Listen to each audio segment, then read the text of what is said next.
So can you talk to me a little bit about like the financial aspect of like having to, purchase like medications and stuff like that?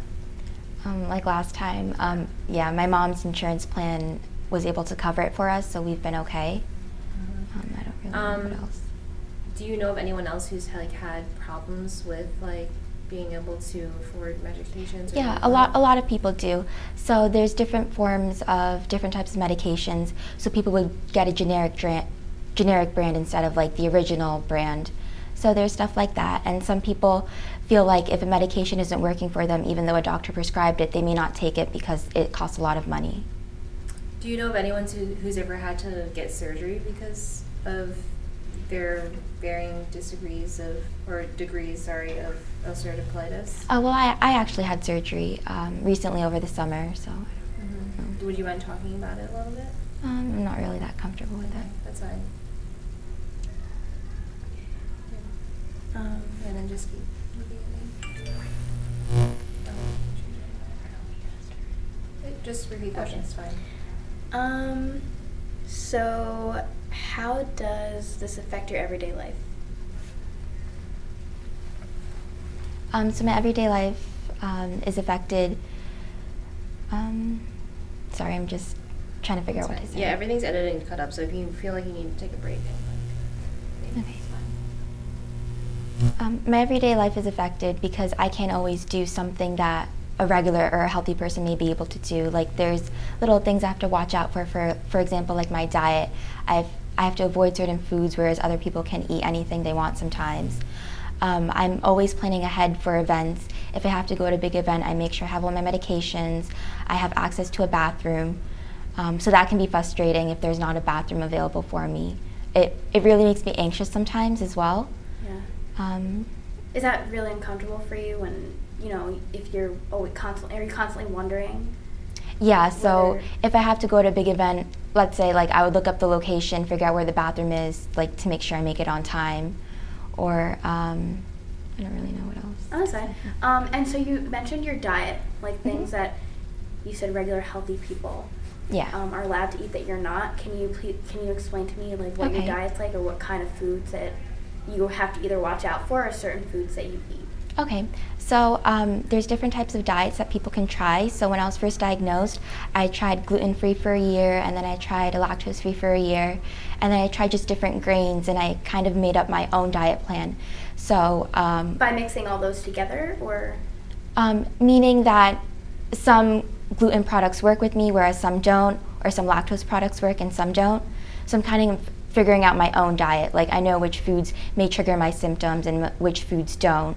So for example, I avoid like pizza and popcorn because they tend to upset my stomach. So those are examples. And what was that moment like when you found out that you had IBD? So I remember I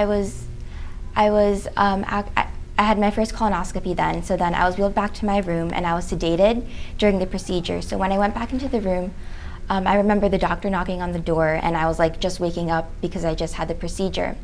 And I remember him sitting down and telling me that I have ulcerative colitis. But to me, it was more like just words because I didn't know what he was saying or what he was telling me at first because I didn't know what this illness was and what it entailed.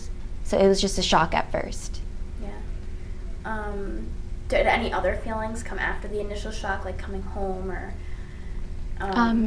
Coming home was difficult because I was like really weak and tired and I couldn't eat much. I remember I was diagnosed in the summer of 6th grade, so I remember coming home and just lying in bed for like 2 weeks, unable to really like move or get up. So I was just bedridden for about 2 weeks. Okay, and then after you were able to get up, after you were bedridden and all that stuff, how emotionally did you cope with that? How did you cope with having to live with this disease? Right, so I was really lucky to have a really strong family and a support group, so everyone was really understanding. So I was able to relate and connect and just share my feelings with them, so I was okay. I was able to get through it because I had a strong support system.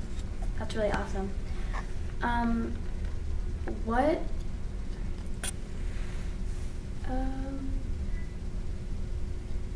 So how does this affect your family? Does it affect your family at all, or has it affected them? You can, yeah, it's like, sort of a loaded question, so. Okay. So I have an older sister and a younger brother. So my older sister, she was really worried about me as well, and then my mom is always constantly calling me, making sure I'm okay, because I'm living here at college, so she wants to make sure my diet is okay. They try and visit as much as they can. My younger brother, he doesn't completely understand because he's young, he doesn't understand exactly what the illness is, but he knows I'm sick. And he takes care of me in like different ways. If he knows I'm not feeling well, he knows to get me something, or he knows what to do. That's awesome. Sorry. And so you said your mom's always calling about your meal plan. I mean your meals, sorry. Mm-hmm. Or like your, what's the word? How you eat pretty much up at college. So diet. Do you have your diet? Yes. So do you have a meal plan up here, or do you go home on the weekends, and are you like, do you pack your own meals for the week? How does that work? So I'm living off campus. I actually live with my older sister because she's a medical student here, so it worked out well for us. So I'm able to cook my own meals, and I do have a meal plan, but I know like which foods I can eat at the dining hall and which ones like to avoid. Are they limited options at the dining hall? Or? Yeah, and then on top of that, I'm a vegetarian too, so it's even more limited. Okay. So,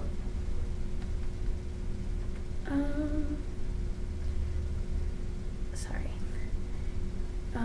How does having this disease affect you socially and in your relationships? So, it could be romantic, friendship, family, whatever kind of relationship you really want to talk about. Okay. How does that affect? So friend-wise relationship, in high school, I really kept it quiet about having my illness. I didn't really want to tell anyone unless I became really close to someone. But here I'm trying something different. I'm okay with people knowing that I have an illness because it's a part of me. And I feel that it's not something to be ashamed of, that people should know it and it's okay to have an illness. Okay. And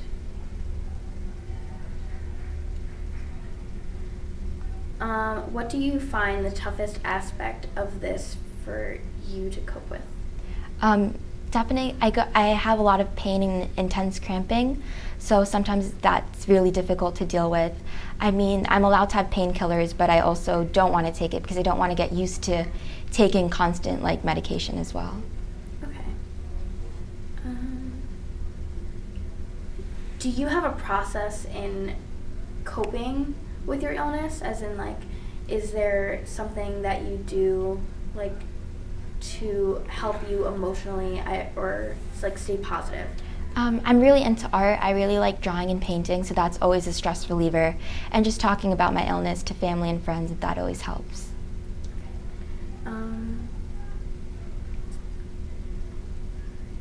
Okay, so if you had one positive saying, if you had one positive saying or like words of wisdom that you live by every day, what would that be? I guess my motto would be not to be scared of yourself and just embrace who you are and respect who you are. And once you do that, you'll be able to see the world in a different way.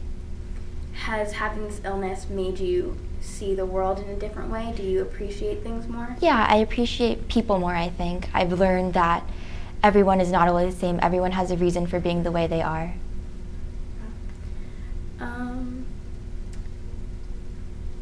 Okay, so if I had known you really well, what might I have asked you about yourself? Anything you want. Or anything that you feel that you want to add to anything that we've asked you. Knowing what it's about, and like people with chronic illness, specifically ulcerative colitis, but like chronic illness in general. If there's anything you feel like we've missed.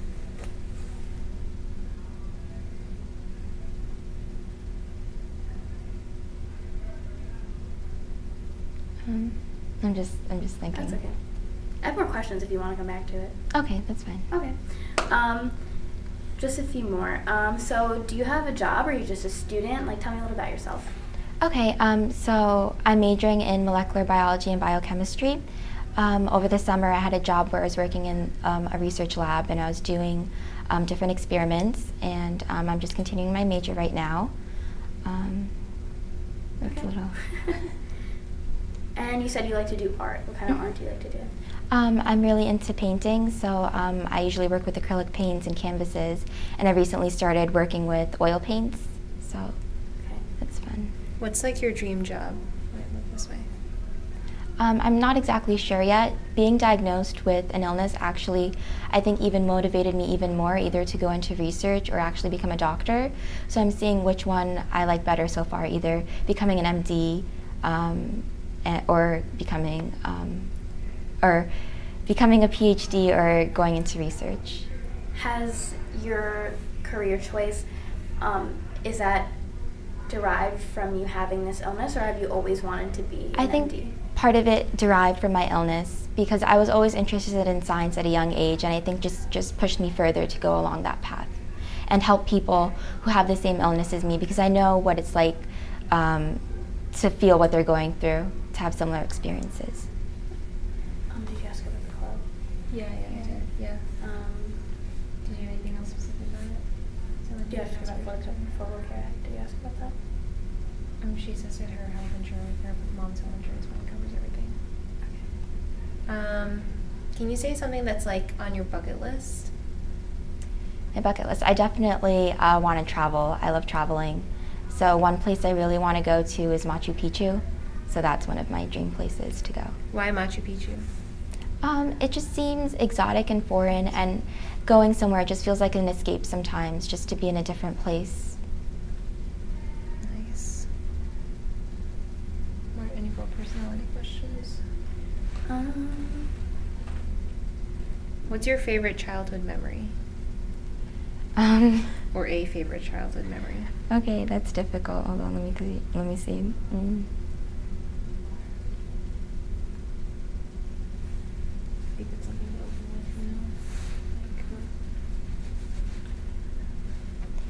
I think one of my best accomplishments, I would say, is that okay? Yeah. Okay, so I was diagnosed in the summer of 6th grade, so that was middle school.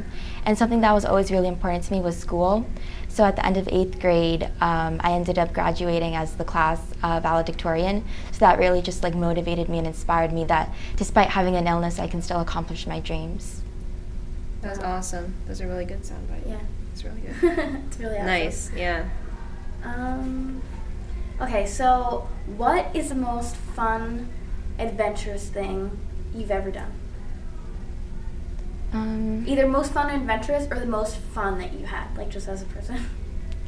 I think the most fun I've had was traveling. We took a family vacation to Rome, so just being there was really beautiful and exotic, and it was just a wonderful place to be.